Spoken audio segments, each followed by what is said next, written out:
So yun mga katropa, may panibagong complaint na naman tayo, panibagong issue na naman ni customer. Yan, nakailaw yung i-ilop niya pero hindi naman niya kino-complain yan mga katropa. Yung pagkaganyan i-ilop either yung battery or yung kanyang capacitor. Kasi itong unit natin ay Mazda 6 hatchback. So ito nga in-scan natin, meron siyang code dito pero wala naman yan. Tignan natin itong sa PCM para makita nyo rin kung ano yan.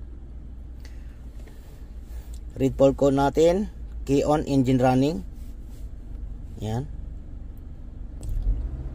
So siyempre pagka inano niya key on, engine running, ano yan kasi nga tinis natin siya ng naka-running.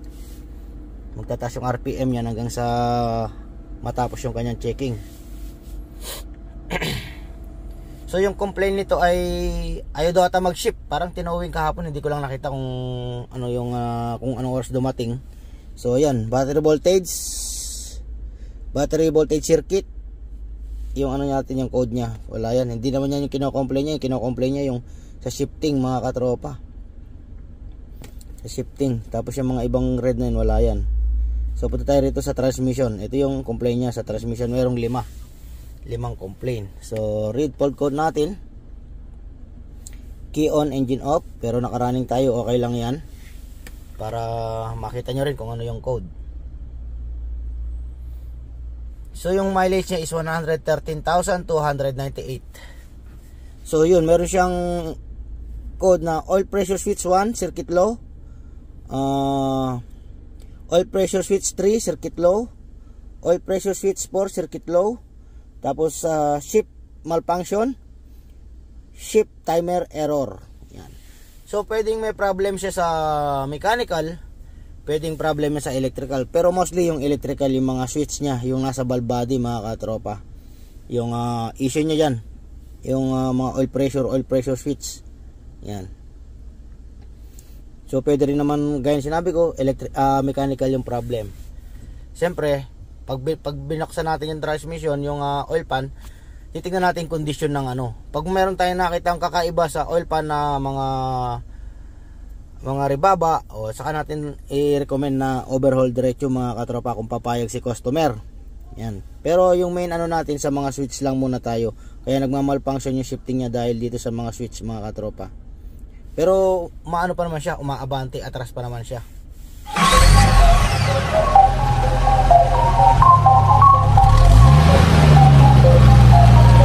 The Mechanic TV. Who made this? The Mechanic TV channel, dito ay manood ka. Click mo subscribe button, click yung bell, updated ka sa mga paparating namin na gawain. Alam mo na, subaybayan galaw ni Sir Edgar Manabat, manood ka. So yun mga katropa, kanina in-scan natin, meron nga siyang oil pressure switch, lahat ng switch yata, tapos nagmamalfunction na sa shifting. Kaya pala nagmamalfunction sa shifting mga katropa. Ito ipapakita ko lang sa inyo mga katropa.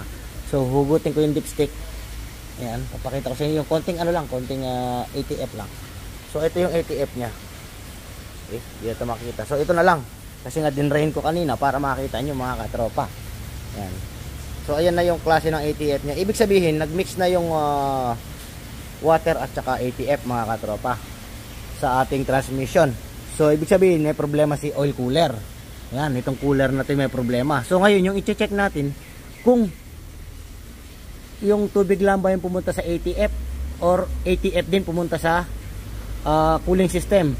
Ngayon, i-check natin yan mga katropa. So i-check natin dito sa radiator cap. So ayan, meron na ring ATF. Ibig sabihin, nakapasok na rin yung ATF sa ating cooling system.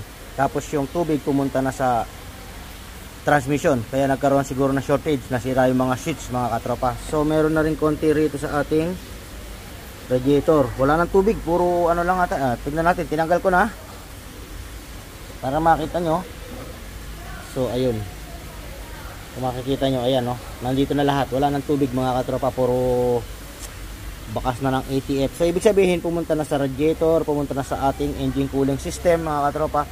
So yung unit nito kasi hindi naman dito sa Sarawak, Malaysia yung unit ito, sa West Malaysia, sa Kuala Lumpur yung plate number na yan. So siguro dito na-assign yung may-ari, Kaya ipinadala niya rito sa sasakyan. So nagkataon dito yata, ewan ko kung matagal na ba siya rito sa Sarawak nag-work, at ngayon lang nagka-problema yung sasakyan niya.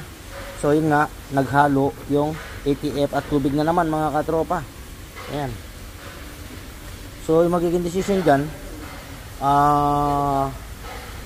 overhaul transmission. Kung ako masusunod, overhaul engine na rin para malinisan natin na maayos. Tapos palitan natin yung mga parts na na-contaminate ng ATF, lalo na yung mga hoses. Cleaning tayo ng radiator para mawala yung bara-bara mga katropa. So yun mga katropa, yung effect ng naghalo yung tubig tsaka ATF